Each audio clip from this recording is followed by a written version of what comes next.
Hey Nash, what should we make? Let's get back to our Marry Me Chicken trend and try making a Marry Me Chicken version of a Costco Chicken Bake. All right, let's make a Marry Me Chicken Bake.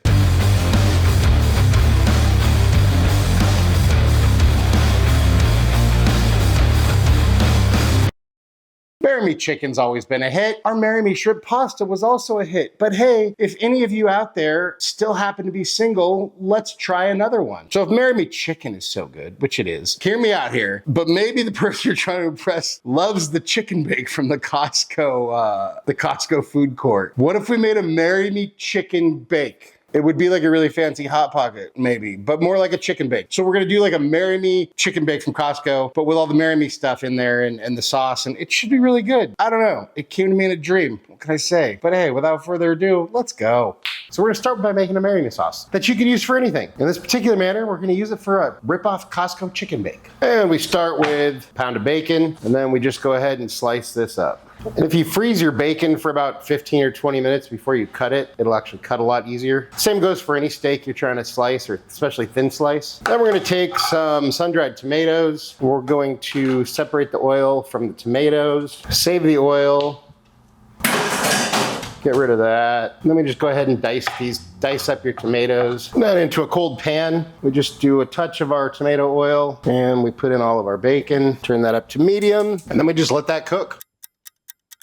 Once your bacon's done, as crispy as you like it, go ahead and remove the bacon and get rid of most of the bacon grease, but you can leave all the fond in there. That's just flavor. And with our heat still on, we throw in a few cloves of minced garlic, 2 tablespoons of tomato paste, about a tablespoon of Dijon, the rest of our tomato oil, and we just stir that around just to caramelize the tomato paste a bit until it gets a little bit deeper red, probably about a minute. You don't want to let anything burn, especially your garlic.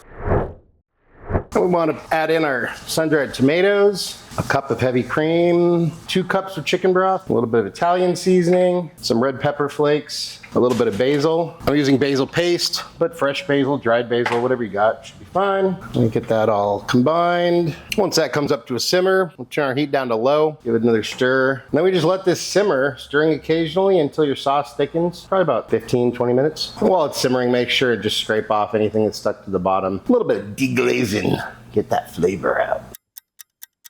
Once your sauce is thickened considerably, then we add in about a cup of fresh grated Parmesan. Stir that in until it's all melted through. Then you can go ahead and kill the heat. And we want to take some of our sauce here, just a little bit, and set it aside for brushing. Then to a bowl, pretty large bowl, we throw in some cooked shredded chicken, our bacon, a cup of cheese. You could use provolone, mozzarella, or if you want to buy one of those like Italian mixes, that has both of those. Or we use whatever cheese you like.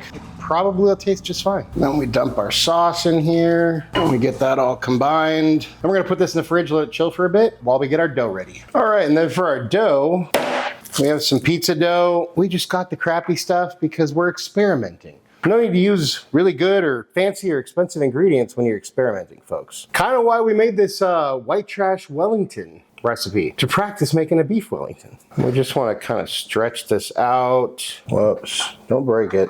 And then from this, we should be able to make 4. It's not terribly accurate, but it'll work. So we want to start by taking some of our reserve sauce and just painting this guy with about like a 1/2 inch border. Then we just spoon some of our chicken mixture here. Make sure not to overfill it, as we tend to do here on this channel sometimes. Okay, most of the time. And then we just do like a burrito, like that, and then like that, and then just crimp the seams. And then we just wash, rinse, and repeat. All right, so we got our guys all rolled up like burritos. Then we're just gonna brush the sides and the tops with more of our sauce. You want to preheat your oven to 450. Not sure if I said that or not. Then we throw our guys in the oven for about 10 minutes.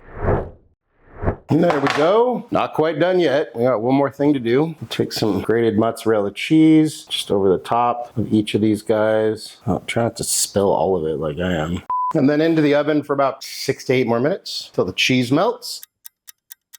And here's our guys right out of the oven. They're so hot you could hear them. Sizzling, crackling, snap, crackle, pop. All right, after a little bit of cooling, let's go ahead and cut one of our guys open. Look at that. Man, it looks good.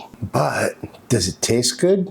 Let's find out. And there we have our Marry Me Chicken Bake, or Marry Me Chicken Rip-Off Costco Chicken Bake.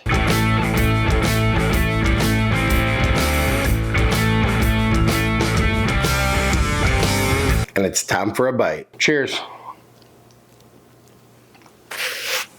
I mean, it's delicious. It's just like a Costco Chicken Bake, which is kind of like a fancy Hot Pocket, but way, way, way better because you got a lot more filling to bread ratio. And anyways, whatever. It's freaking delicious. It's got all the staples of the Costco Chicken Bake, the chicken, the bacon, the dough, the cheese, plus instead of like, I think they use like a Caesar salad kind of a dressing as their sauce, whereas we use the Marry Me sauce. And I think this is a huge improvement. So Costco, eat your heart out. Actually, no.